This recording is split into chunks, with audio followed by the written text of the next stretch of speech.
Hello guys, আমাদের story packet চ্যানেলে আপনাদের সবাইকে ওয়েলকাম।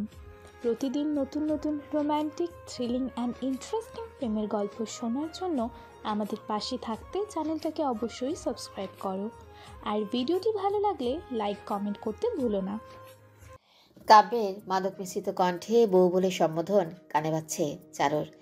এক মুহূর্তে তড়িৎ গতিতে বিচলনে ছেয়ে গেছে হৃদয়, শিশির অনুভূতি সর্বাঙ্গে। একটা শব্দ কতটা প্রভাব ফেলতে পারে, কিছু শব্দ, কিছু অনুভূতি হঠাৎ করে এসে মস্তিষ্কে গেঁথে যায়। এর মধ্য দিয়েই যাচ্ছে চারু। সন্ধ্যা থেকে রাতের গভীর পর্যন্ত এই চিন্তা মাথায় ঘুরপাক খাচ্ছিল। সকালে গায়ে কাঁথা দেখে অবাক হয় চারু। সে তো গায়ে কাঁথা দিয়ে ঘুমায়নি, কাঁথা ছিল না আশেপাশে কোথাও। তাহলে অনুমতি ছাড়া কেউ এই ঘরে আসবে না? হুট করে কাব্যের কথা মাথায় এলো। সে আসেনি তো? গেটে করাঘাতের আওয়াজ শুনে গায়ে ওড়না জড়িয়ে উঠে দাঁড়ায়, বলল, আসেন। আমরাত এসেছে দরজার বাহিরে দাঁড়িয়ে থেকে বলল, ম্যাডাম, বইগুলো কোথায় রাখবো? বই? কিসের বই? আপনার পরীক্ষার প্রস্তুতির জন্য।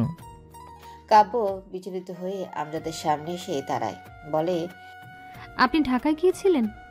আমার বাবা মাকে দেখেছেন? কেমন আছেন ওনারা? না ম্যাডাম, ঢাকা যায়নি, কিনে এনেছি বইগুলো। আর আপনি চিন্তা করবেন না, আপনার পরিবার ঠিক আছে। এরই মধ্যেই কাব্য এসে উপস্থিত। বইগুলো আমরাদের হাত থেকে নিয়ে ভেতরে চলে আসে। চারু সদ্য জাগ্রত মুখটা দেখে স্মিত হাসল, বলল, ফ্রেশ হয়ে এসো, আমি বইগুলো টেবিলে গুছিয়ে দিচ্ছি। চারু ফ্রেশ হতেই চলে গেল। টেবিলটা ময়লা হয়ে আছে এক কোনায় পড়ে থেকে। নোনাকে ডেকে একটা কাপড় হাতে নিয়ে নিজেই পরিষ্কার করতে লাগে। পরিষ্কার পরিচ্ছন্ন কাজের এক পর্যায়ে হাতে খিলের সাথে লেগে রক্ত গড়িয়ে পড়তে লাগলো। কাব্য হাত তুলে বুঝতে পারলো অনেকটাই কেটে গেছে, অনর্গল রক্ত পড়ছে। তাওয়াল হাতে বেরিয়ে এলো চারু। মুখের মুছে কাব্যের দিকে চাইলেই দেখতে পেল রক্তের বন্যা। চক্ষু কোটর থেকে বেরিয়ে আসার উপক্রম। এই, বলি দ্রুতগতিতে এগিয়ে গেল কাব্যের দিকে। কাব্যের হাত চেপে ধরল, অন্যায় হাত চেপে চারু বলতে লাগলো, হাত কাটলেন কি করে? ইস, কত রক্ত বেরোচ্ছে। শুভ্র অন্যায় রক্তের দাগ। আঘাতপ্রাপ্ত হাত নিজের দুহাতে আগলে নিয়ে আছে, চোখ মুখ ভর্তি অস্থিরতা। এদিক ওদিক করে রক্ত মুছে দেওয়ার চেষ্টায়। কাব্য চুপচাপ। চারুর একের পর এক প্রশ্নের কোনো উত্তরই দিল না। চোখ গেঁথে আছে চারুর চিন্তিত মুখমণ্ডলে। স্তম্ভিত কাব্যের মুখপানে চেয়ে চারু বলল, কি হলো? বোবার মতো দাঁড়িয়ে আছেন কেন? অনেক কেটেছে দেখছি। ঘরে মেডিসিন আছে? কাব্য নিরুত্তর। এবারও হেরে গিয়ে উঠল চারু। কাব্যকে নিষ্পলক চেয়ে থাকতে দেখে মুখের কাছে তুড়ি বাজিয়ে বলল, কি সমস্যা? মেডিসিন আছে নাকি জিজ্ঞেস করেছি, কানে কথা যায় না? না। হেয়ালি উত্তর দেয় কাব্য। চারু আরও খানিকটা তেতে উঠল। কাব্য শক্ত হাতে টেনে এনে বসিয়েছে তাকে। বেরিয়ে যেতে যেতে বলল, বসে থাকেন এখানে। আপনার ওই চেলা কোথায়? আমজাদ? কাজের সময় তো একে খুঁজেই পাওয়া যায় না। মিনিটখানে কাব্য বসে আছে। চারু হনহন করে বেরিয়েছিল। ঠিক একই গতিতে ফিরে এসেছে আমজাদকে নিয়ে। জানিয়েছে তাকে তার স্যারের আঘাত পাওয়ার কথা। সেও তাড়াহুড়া করে মেডিসিন বক্স এনে কাব্যের সামনে দাঁড়ালো, নিজেই একবারে কাব্যের হাতে ব্যান্ডেজ করার জন্য। চারু সামান্য চেঁচিয়ে ওঠে, বলে, এই সরেন আপনি। আমি করছি ম্যাডাম। আপনি কেন করবেন? আমি করব, সরেন দেখি। আমজাদ দু এক কদম পিছিয়ে নেয়। কাব্য কম ছিল, এখন চারুও ঝাড়ি দিতে শুরু করেছে। কাব্য যতবার আঘাত পেয়েছে পূর্বে কে ব্যান্ডেজ করেছে? খোদা আমজাদ। আজ কিনা তার এই অধিকারও কেড়ে নেওয়া হলো। মুখ লটকে দাঁড়িয়ে রইল একদিকে। অন্যদিকে অতি সযত্নে কাব্যের হাতে মেডিসিন লাগিয়ে ব্যান্ডেজ করে দিল চারু। এই ক্ষত তার মধ্যে কোনো প্রভাব ফেলছে না, প্রভাব ফেলেছে চারুর চিন্তা। সামান্য রক্ত দেখে বিচলিত হওয়া তার মন। বিনা শব্দে এই অস্থির মুখের দৃশ্য মনে ধারণ করে রাখল। পারলে আজও ছবি তুলে রাখত। জ্বলছে? হুম হুম। চারু মুখ তুলে মলিন কণ্ঠে প্রশ্ন করে, কিছু খাবেন? না। কাব্যের না কথাটি কানে তুলল না চারু। পুনরায় নিজের তেজি ভাবমূর্তি বজায় রেখে বলে ওঠে, চা দিতে বলবো? যা তুমি বানিয়ে খাওয়াবে। চারু থামল, একবার চেয়ে নিল কাব্যের দিকে। আবদার করছে মিহি কণ্ঠে। নিঃশ্বাস ফেলে চারু সম্মতি জানিয়ে বলল, ঠিক আছে। এতটা দিন পর প্রথম এই বাড়ির রান্নাঘরে পা রেখেছে। ইচ্ছে হয়নি এতদিন। নিজের মধ্যেই মত্ত ছিল চারু। রান্নাঘরটা পরিপাটি, সুন্দর। সৌন্দর্য বর্ধন করেছেন রুনা এবং টুনি। চুলোয় চা বসিয়ে আনমনে ওড়নায় লেগে থাকা রক্তের দিকে চেয়ে চোখজোড়া সেখানে অদ্ভুতভাবে আটকে আছে। লাল টকটকে রক্ত তার শুভ্র ওড়নাকে রাঙিয়ে। এক পীড়া অনুভব করলো চারু। খারাপ লাগলো বোধ হয় কাব্যের জন্য। প্রথমবার। মানুষটা তো শান্ত, একদিনের স্বভাবে তাকে নিয়ে অনেকটাই ভেবে ফেলেছে। বিয়ে করাকে কেন্দ্র করে তাকে ঘৃণিত ব্যক্তির তালিকায় ছুড়ে দিয়েছে। কই, এতদিন কাছে থেকেও তো কোনো ক্ষতি করলো না তার। উল্টো যত্নে রাখার চেষ্টা করছে, পারছে না। বোধগম্যতার অভাব। আপনার চা। বিনয়ের সুরে কাব্য বলে ওঠে। ধন্যবাদ। ব্যথা কমেছে? চায় চুমুক দিয়ে কাব্য উত্তর দিল। কোনো ব্যথা নেই চারুলতা, চাটা খেতে বেশ হয়েছে। মুচকে আসে চারু। কাব্য তার দিকে চাইলেই পুনরায় মুখ স্বাভাবিক ভঙ্গিতে ফিরে আসে। টেবিলে রাখা বইগুলো নিয়ে বসলো। খুলে দেখছে। নতুন বইয়ের ঘ্রাণ শুকতে লাগলো। পৃষ্ঠা এপিটোপিট দেখতে লাগলো আনমনে। ভয় পেয়েছিলে রক্ত দেখে? মাথার উপর নিচ দুলিয়ে বলল, রক্ত ভয় পাই অনেক। আমার সামান্য রক্ত কেমন তোমার মনটা অস্থির করে তুলেছে চারুলতা। যদি কোনোদিন মৃত্যুর ডাক পরে ভুলে যাবে আমাকে। এগুলো কেমন কথা? ভুলে যাবে আমি জানি। আমি মনে রাখার মতন কোনো কিছু করিনি।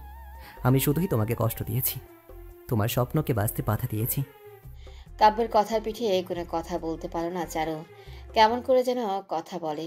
তার মুখে উচ্চারিত মৃত্যু শব্দটি অস্বস্তি অনুভব করাচ্ছে। মুখ কালো করে বসে রইল চারু। কাব্য চায়ের কাপটা পাশে রেখে দিয়ে বলল, আজ থেকে পুরো দমে তোমার লেখাপড়া শুরু। আমি সাহায্য করব। কালকে আমজাদ ল্যাপটপ আনবে, সেখানে ভিডিও করে তোমাকে তোমার প্রিয় স্যার মাহমুদ, তিনিও প্রিপারেশন হেল্প করবেন। আর শোনো, মাহমুদ স্যারের সাথে যেন পড়ালেখা বিষয়ক কথা হয়। একটু ভেবে আবারও বলল, আমিও পাশে থাকবো তখন। আমার ওই লোককে দিয়ে ভরসা নেই। তোমার জন্য নাকি ওর মায়া হয়। যত সব আদিক্ষেতা। তোমার দিকে ওর ভিন্ন নজর থাকলেও থাকতে পারে। আমি রিস্ক নেব না। বাচ্চাদের মতো মুখ ফুলিয়ে বলল কাব্য। জেলাচিত্তে ভরপুর সম্পূর্ণ মুখমণ্ডল। নিজের অজান্তেই হেসে ফেলে চারু। হাস্যকর দেখাচ্ছে কাব্যকে। হিংসায় এত দ্রুত নাক মুখ লাল হয়ে গেল। হাসিকে কাব্যের দৃষ্টি আড়ালে রাখতে হাত দিয়ে আলগোছে মুখ ঠেকে নেয়। অনেকটা পিছিয়ে পড়ায়। একটা ঘটনা চারুর জীবনকে থমকে দিয়ে গেছে। আগ বাড়ানোর শক্তি হয়ে ওঠেনি। স্তব্ধ মস্তিষ্ক নিয়েই পড়েছিল এতদিন। দিন এসেছে, দিন গেছে, কোনো ইয়ত্তা নেই চারুর। স্বাভাবিক দিনের মধ্যেও কেমন যেন অস্বাভাবিকতা। নিজের কথা মতো চারুকে পড়তে বসে কাব্য। পুনরায় আগের রূপ, একজন শিক্ষকের মতন আচরণ। সন্ধ্যার সময় মাহমুদ ভিডিও কলে থাকে। 2 ঘন্টা সময় নিয়ে তাকে প্রত্যেকটা টপিক বোঝায়। সেখানে থাকে আরও একজন, কাব্য। তার সামর্থ্যের বাহিরে যেসব বিষয়, সেগুলোর দায়িত্ব মাহমুদের। কল করে কড়া গলা জানিয়েছে তার স্ত্রীকে যথাসম্ভব ভালো প্রিপারেশন নিতে সাহায্য করতে হবে। ঠান্ডা হুমকি হিসেবে নেয় মাহমুদ এবারও। নিজে সারাদিনের কাজ শেষে এখন চারুকে পড়াতে হয়। রাত 1টায় কাব্য এলো চারুর ঘরে। বইয়ের দিকে পূর্ণ মনোযোগী চারুর পানে চেয়ে বলল, চারুলতা, একটু ব্রেক নাও, চা করে দিই। একটু একটু স্বাভাবিক হয়ে কথা বলতে শুরু করেছে চারু। পড়ার ব্যাপারে বেশ সিরিয়াস। কাব্যর আওয়াজে বলল, এখন ব্রেক নিতে পারবো না, আমি অনেক পিছিয়ে, সময় কুলানো যাচ্ছে না। অসুস্থ হয়ে পড়বে চারুলতা। আমি পারবো, আপনি ঘুমন গিয়ে। 1 হাত চুলের গভীরে ডুবি আছে চারু। মাঝে মধ্যে টেনে ধরছে। মাথা ব্যথা করছে নিশ্চয়ই। 3 ঘন্টা যাবৎ বইয়ে মুখ গুজে। কাব্য গেল না। সামনে দাঁড়িয়ে ইচ্ছে প্রকাশ করলেও নিজের শান্ত সুরে শুধালো, এখন চা খেলে রাতে ঘুম আসবে না। চুলে তেল ম্যাসাজ করে দিই, ভালো লাগবে। বিব্রত বোধ করে চারু। বলে ওঠে, কি দরকার? ভালো লাগবে চারুলতা, মাথা ব্যথাটা কমবে। চারুকে উত্তর দেওয়ার সুযোগ দিল না কাব্য। পা বাড়িয়ে ড্রেসিং টেবিলের কাছে এসে দাঁড়ায়। চারুর জন্য সর্বরকমের প্রসাধনী সামগ্রী এনে সাজিয়েছে সে নিজে। তেল নিয়ে পুনরায় ফিরে আসে। চারু মাথা বেঁকিয়ে তার দিকে চেয়ে। দেখি চোল খোলো। চারু আড়ষ্ট বোধ করলো। সাথে মাথাটা ম্যাজম্যাজ করছে। না, কথাটা গলায় আটকে। একজন পুরুষ মানুষ চুলে তেল দিয়ে দিবে, তাকে অনুমতি দেওয়া কি ঠিক হবে? চিন্তাভাবনার সাগরে ডুব দিতেই যাচ্ছিল, তার আগে কাব্য নিজ হাতেই পেছনে পড়ে থাকা চুলের বিনুনি খুলতে লাগলো। কাব্যের মধ্যে যে অধিকার বোধ খেলছে সেটা উপলব্ধি করার সাথে সাথে হাত থামায়। নীরব চারুর পানে একবার চেয়ে নিজের কাজে আবার মনোযোগী হলো। রুক্ষ হয়ে আছে চারুর চুলগুলো। কখনো তার কেশমালা ছুঁয়ে দেখার সৌভাগ্য, কখনো তার কেশমালা ছুঁয়ে দেখার সৌভাগ্য হবে কল্পনাও করতে পারেনি। আলতো হাতে চুলে তেল দিয়ে দিচ্ছে কাব্য। চুলের গভীরে হাতে স্পর্শ পেয়ে শিশির অনুভূতি হয়। নড়ে চড়ে উঠে তৎক্ষণাৎ ঠোঁটে ভিজিয়ে বলল, আপনি গিয়ে ঘুমিয়ে পড়লেই পারেন, অযথা আমার পেছনে সময় নষ্ট করছেন। সময় কাটাচ্ছি তোমার সাথে, নষ্ট করছি না। পুরুষের আঙ্গুলের বিচরণ চলছে কেশমালায়। অতি যতনে চেষ্টা করছে তার মনোহরীর ক্লান্তি দূরীকরণের। কাব্য দৃষ্টি আলে উসখুস করতে করতে চোখ নিভু নিভু হয়ে আছে চারুর। বেলি ফুলের সুবাস ভেসে আসতে লাগলো ঘ্রাণেন্দ্রিয়তে। ঘোরে আচ্ছাদিত হতে শুরু করেছে চারুর চারিপাশ। পিঠ এলিয়ে দিল চেয়ারে। আবেশে চোখটাও বুজে নেয়। দীর্ঘ সময় নিজেই বসে পাড়ি জমিয়েছে গভীর তন্দ্রার রাজ্যে। চারুকে বসে ঘুমিয়ে পড়তে দেখে নিশ্চিন্ত হলো কাব্য। এটাই চাচ্ছিল সে। বেশ কিছুদিন যাবৎ নিজের খাওয়া ঘুমের কোনো খেয়ালই রাখছে না। জোর করার সাধ্য নেই আর তার। অন্তরালে কতটা হেরে গেছে চারুর কাছে এই বিষয়ে নিজেই অজ্ঞ। খুব সাবধানে করে তুলে নিল চারুকে। বিছানায় শুইয়ে দিয়ে কাতর গলায় বলে উঠল, কি করে বোঝাবো কতটা দুর্বল আমি তোমার কাছে? তোমাকে নিয়ে কত অস্থিরতা পুষে রেখেছি। ভালোবাসা কীভাবে জাহির করতে হয় চারুলতা? আমার অনুভূতিরা আমার সঙ্গে ঠাট্টা করে, জ্বালাতন করে আমাকে। অনেক কিছু বলতে চাই, কিন্তু বলা হয় না। তোমার মায়াভরা মুখের সামনে এসে প্রতিদিন হেরে যেতে হয় আমাকে। অশ্বের গতিতে পরিবর্তন করে এসেছে সেই কাঙ্ক্ষিত দিন। চারুর খুশিতে ঝুমছে গাছপালাও। কাব্য জানিয়েছে ঢাকা ফিরবে কাল বাদে পরশু। চারুর পরীক্ষা, খুশি দ্বিগুণ। বাবা মায়ের দেখা পাবে, অবশেষে তার পরীক্ষাটাও দেওয়া হবে। ভয় আর খুশিতে মিশ্র অনুভূতি। আজ জানান দিয়ে কাব্যর প্রতি সন্তুষ্ট এসেছে। চারুর হাসিমাখা মুখ গুটিসুটি হয়ে বসে দেখছে কাব্য। আনমনে তার ঠোঁটও প্রসারিত। অনেকটা দিন তো হলো এত সুখে ছড়াছড়ি চারুর স্মৃতিতে দেখা মিলেনি। খুব খুশি তাই না? ঠোঁটে ঠোঁট চেপে নেয়, দুষ্টু মিষ্টি হাসি ছুরি দিয়ে বলে ওঠে, হ্যাঁ। কিন্তু চারুলতা, হ্যাঁ? তোমাকে একটু সাবধানতা অবলম্বন করতে হবে, সাথে আমারও। আমরা যে ঢাকায় আছি সেটা যেন ঘুণাক্ষরে কেউ টের না পায়। প্রারচ্ছল মুখটায় মিয়ে আসে। আবারও সন্দেহেরা হানা দিল। বলল, কেন? এখন তোমার এসব নিয়ে ভেবে লাভ নেই। তুমি মাথাটা ঠান্ডা রাখো, ওকে? চোরাবাড়িতে ফেলে দিয়ে বলি তলিয়ে যাওয়া নিয়ে ভাবতে হবে না। এই লোকটা কখনো স্পষ্ট উত্তর দিতে জানে না নাকি শুধু শুধু মাথায় চিন্তা ঢুকিয়ে দিয়ে এড়িয়ে যায়? ভাবতে নিয়েও ভাবো না, হাতে সময় কম। আজ বিকেলে এই চর থেকে বেরিয়ে পড়তে হবে। কতটা দিন কাটিয়েছে এখানে। লাগেজের চেন আটকে বের হয়। মাথাটা ঘুরিয়ে ফিরিয়ে দেখছে আজ হঠাৎ মায়া ধরলো কেন? এই যে অল্প সময়ের ব্যবধানে এত সুন্দর জায়গাটি ফেলে চলে যাবে। মনটা আকস্মিক বিষিয়ে উঠল। যখন সময় ছিল কদর করা হয়নি। চারু বাড়ির নেম প্লেটটির দিকে যায়। সেদিন যে গোলাপগুলো তরতাজা ছিল সেগুলো ঝরে গেছে। পাতাগুলো শুকিয়ে জমিনে গড়াগড়ি খাচ্ছে। চারুর মনে হলো সৌন্দর্য ঝরে গেছে এই নেম প্লেটের। তারাও কি বিরহ চারুর বিদায়ে? মধ্যরাতে গাড়ি নড়ছে, পেছনে আরও একটি গাড়ি। তাদের সম্পূর্ণ পাহারার দায়িত্বে। গম্ভীর থমথমে কাব্য অন্যদিন স্বাভাবিক গেটাপে থাকলেও আজ আবার কালো ব্লেজার জড়িয়েছে পরনে। মুখটা মাত্রাতিরিক্ত ভার। এমনিতে কতবার তাকায় চারুর দিকে, আজ তাকাচ্ছে না। অনেকক্ষণ যাবতে জানালার বাহিরে মুখ করে আছে। অন্যমনস্ক কাব্যকে পাশে বসে বারবার পর্যবেক্ষণ করে চলেছে। আবার আগের রূপে ফিরে গেল। ঢাকা আসলেই বোধহয় তার মনের শয়তান জেগে যায়। কয়েক ঘন্টা অতিবাহিত করে কাব্য থমথমে গলায় বলল, ঘুমাবে? সরে বসবো? না। আমার কাঁধে মাথা রাখতে পারো। না, আমার ঘুম আসছে না। ঘুম আসছে না বলার আধ ঘন্টার মধ্যে ঘুমিয়ে পড়েছে চারু। কাব্য মাথা দুলিয়ে হাসল। ভালোবাসার মানুষ সবভাবেই সুন্দর। সিটে মাথা এলিয়ে ঘুমিয়ে আছে চারু। ঠোঁট কিঞ্চিত ফাঁকা হয়ে আছে। ঘুমলে তার হুঁশ থাকে না, সেটা এতদিন সাথে থেকেই বুঝেছে। চারুর বাহু আলগে মাথা রাখলো তার কোলে। আমজাদকে আদেশ করলো পাতলা কাঁথাটা এগিয়ে দিতে। কাব্যের কোলে মাথা রেখে কুকড়ে থাকা চারুর গায়ে চাদর টেনে ঢেকে দিয়েছে। মাথায় হাত বুলিয়ে দিতে লাগলো। এক হাত টেনে নিজের বুকে রেখে ফিসফিসিয়ে বলল, মনোহরি, হৃদয় রানী আমার, আমার অন্তর যে ক্ষয় হচ্ছে তোমার অনুরাগে, তুমি কি অনুভব করতে পারছো না? ইতস্তত বোধ করে চারু বলল। গাড়ি এসে থেমেছে অন্যত্র। চোখ খুলে তাকাতেই চারু বিষম খেল। কোথায় নিয়ে এসেছে কাব্য? এটা তো সেই বাড়ি নয়। ভোরে আলো ফুটেছে সবে, এখনো কিছুটা আস্থা চারিদিক। আলো আর আধারের মাঝামাঝি প্রকৃতি নতুন রূপের চেয়ে স্থানের ভিন্নতা বেশি ভাবাচ্ছে চারুকে। জিজ্ঞাসা ভঙ্গিতে চাইলেও কাব্যের দিকে। নেমে এসো চারুলতা। এটা কোথায় এনেছেন? বাবা মা চয়ন কোথায়? এখানেই আছে। কাব্যের হাত ধরেই নেমে আসে চারু।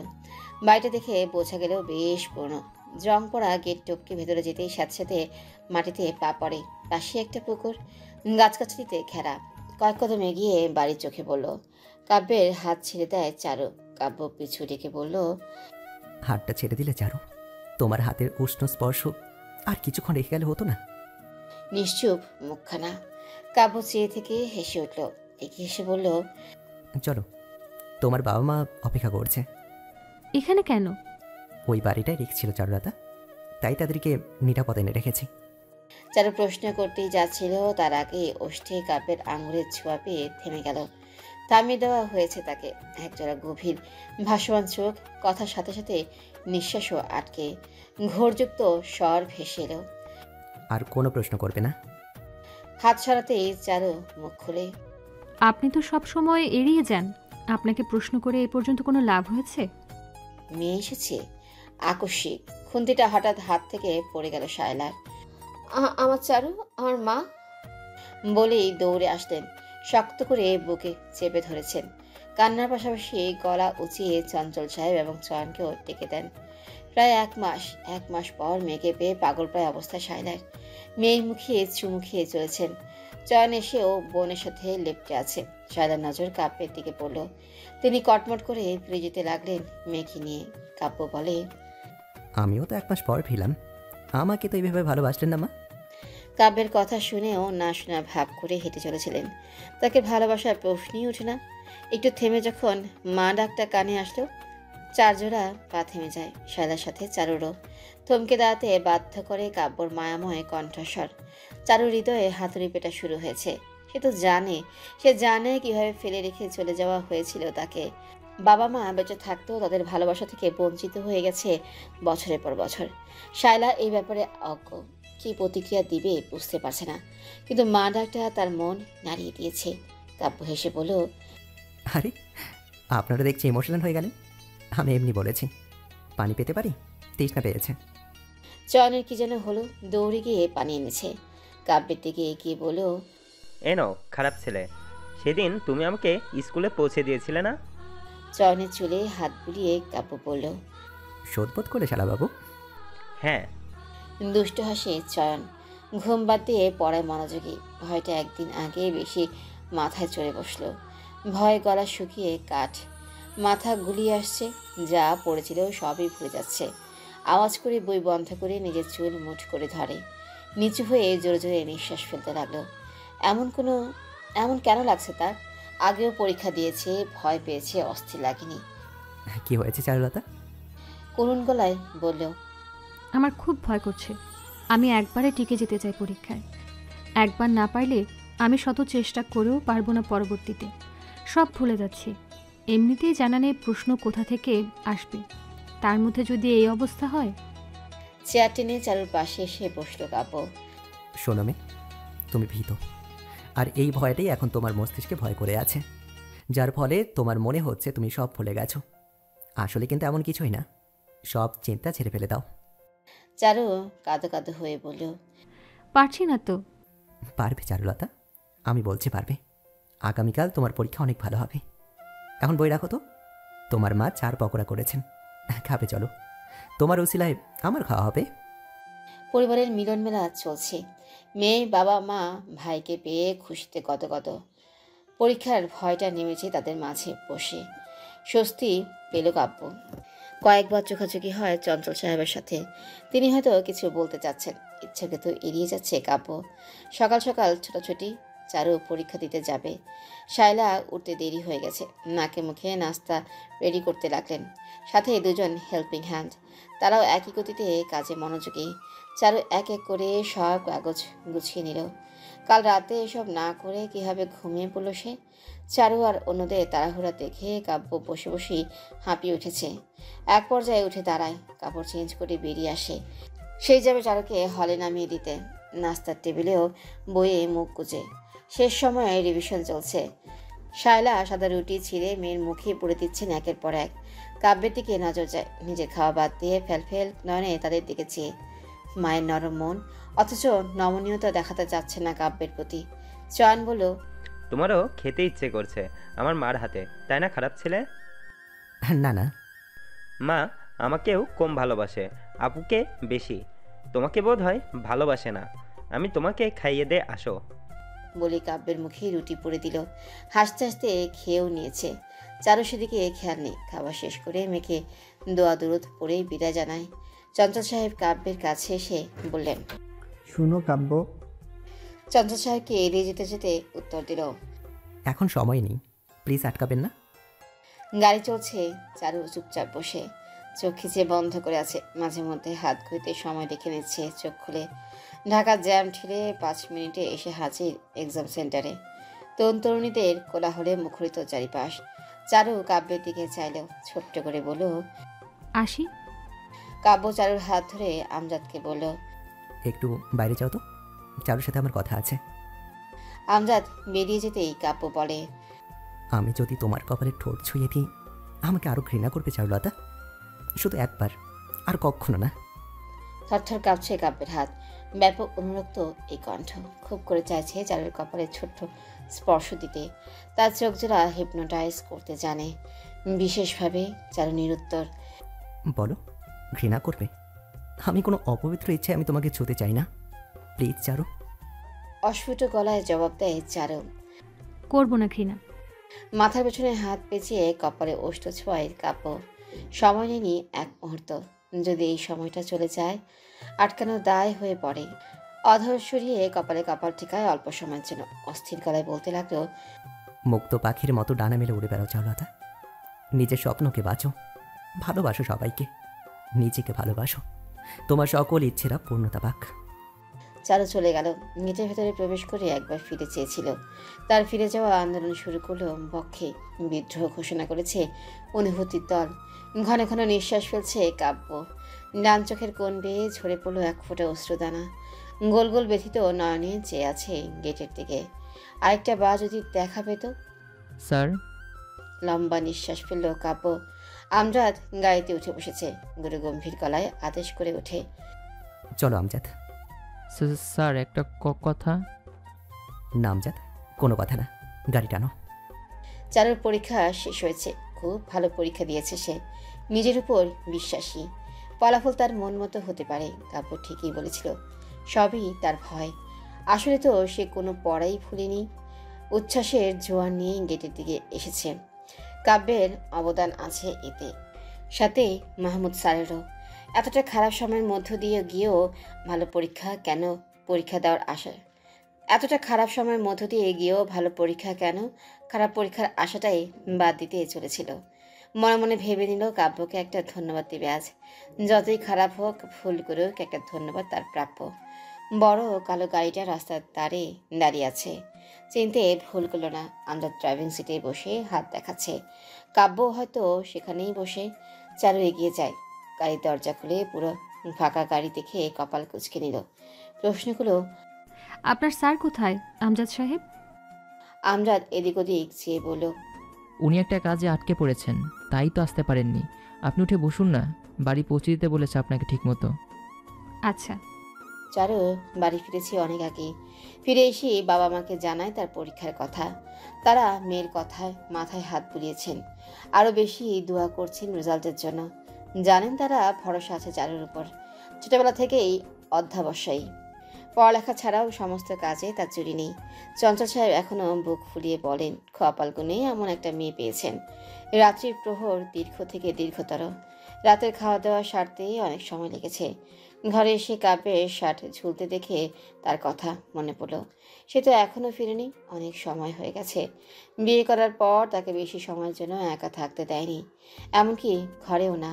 আজ সারাদিন পার হলো। বারান্দায় দাঁড়িয়ে পুকুর পাড়ে আমজাদকে বসে থাকতে দেখে আরো বিস্মিত হলো। আজ তার চালাকেও নেয়নি সাথে। গেল কোথায়? জোরালো কণ্ঠে ডাক পড়ে আমজাদের। চারু হাত উঁচু করে তাকে ডাকছে, আসতে বলছে। আমজাদ প্যান্ট ঝাড়া দিয়ে উঠে এগিয়ে আসলো। ঘরের দরজার সামনে এসে মনমরা হয়ে জিজ্ঞেস করলো, জি ম্যাডাম। আপনার স্যার ফিরছে না কেন? উত্তর দিল না আমজাদ, মাথা নত করে রইল। চারু আবারও প্রশ্ন করলো। আজ আপনি সাথে যাননি কেন? আমজাদ পকেট থেকে কিছু একটা বের করলো, এগিয়ে দিল চারুর দিকে। একটা ছিরকুট। ভেবেছিল দিবে না চারুকে, বসের কথা অমান্য করবে, কিন্তু পারল না। এগিয়ে দিয়ে চলে গেল হন হন করে। চিরকুট হাতে নিয়ে ঘরে এসে বসে। আমজাদকে পিছু ডেকে লাভ হয়নি। বিছানায় বসেছে চারু। দমকা হাওয়া চুলগুলোকে এক ঝটকায় এলোমেলো করে দিয়ে গেল। শীতল অনুভূতির মধ্যে কালো কালিতে লিখিত কিছু বাক্য মনোযোগ সহকারে পড়তে লাগলো। ভালোবাসি, ভীষণ রকমের ভালোবাসি, ব্যাস এতটুকুই। বাতাসের দাপটে কাগজ উড়ে যায় হাত থেকে, উল্টে পড়ল জমিনের অন্যদিকে। চারু উঠে পুনরায় হাতে তুলে নিল। পিছনের পৃষ্ঠায় লেখা, আসি। কাছ থেকে তো পারলাম না, কিন্তু চারুলতা, হাওয়ায় মিশে একদিন সত্যি আসবো ভালোবাসা অনুভব করাতে।